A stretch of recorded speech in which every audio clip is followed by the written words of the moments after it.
In our last class, we have discussed about the Mendeleev experiment, the heredity, the variations. Today, we'll start with the sex determination in human beings. Right? Human beings have 23 pairs of chromosomes in the nucleus of the cell. Out of these, two chromosomes are sex chromosomes, X and Y. The female has two X chromosomes, that is XX, and male has one X and one Y chromosome, that is XY. The sperms and eggs have one set of X chromosomes, sex chromosomes. Some sperms have X chromosome and some have Y chromosomes, and all the eggs have X chromosomes. Now, how sex of the child determines? If a sperm having X chromosome fuses with an egg having X chromosome, then the set जो हमारा बनता है वो बनता है XS, XX, and XX हुआ तो that means the child will be a girl. And if a sperm having Y chromosome fuses with the eggs having X chromosome, egg के पास तो X ही है, ठीक है, then जो हमारा क्रोमोसोम का सेट बनेगा वो बनेगा XY and the child will be a boy. तो अब ये डायग्राम में भी आप देख रहे हैं हाउ एग एंड जो मेल और फीमेल गैमेट होता है, स्पर्म एंड एग जो है वो कैसे फ्यूज करता है, and how the sex determine in the child. Right. Now will talk about the variations. हमने पहले भी पढ़ा था कि वेरिएशंस जो होता है वो किस तरह से हमें हेल्प करता है. Sometime variation are helpful to survive and sometimes they do not help to survive the. So let's discuss with an example of beetle. ठीक है. First we'll discuss some variation help organism to survive. Right. Like जैसे beetle होता है, normal beetle bushes में रहते हैं, green bushes में रहते हैं and they are red in colour. ठीक है. तो जब वो रिप्रोड्यूस करते हैं they increase their population by reproduction.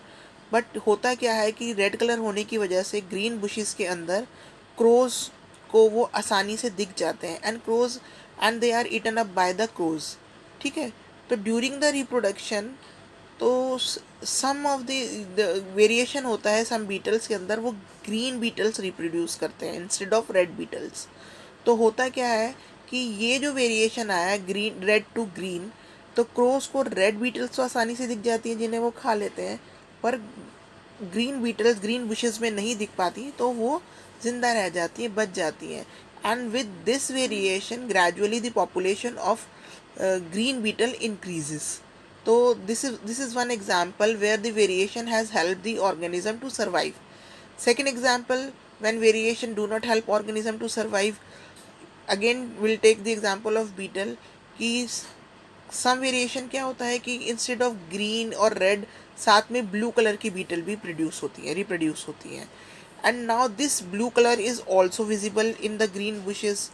सो चाहे वो रेड हो या बीटल में ब्लू हो, तो क्रोस को वो भी आसानी से दिख जाती हैं. तो this variation does not help organism to survive, क्योंकि ब्लू बीटल को भी आराम से क्रो देख लेते हैं, पहचान लेते हैं और खा लेते हैं.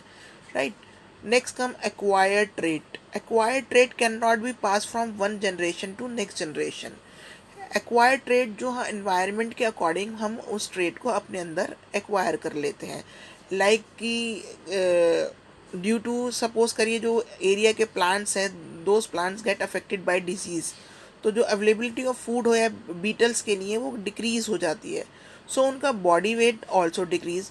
बट व्हेन एनवायरनमेंट चेंजेस और जो प्लांट की कंडीशन चेंज होती है, अगेन उनके लिए plenty of food is available, वो उसे खा के फिर से हेल्दी हो जाते हैं और that they acquire the weight again.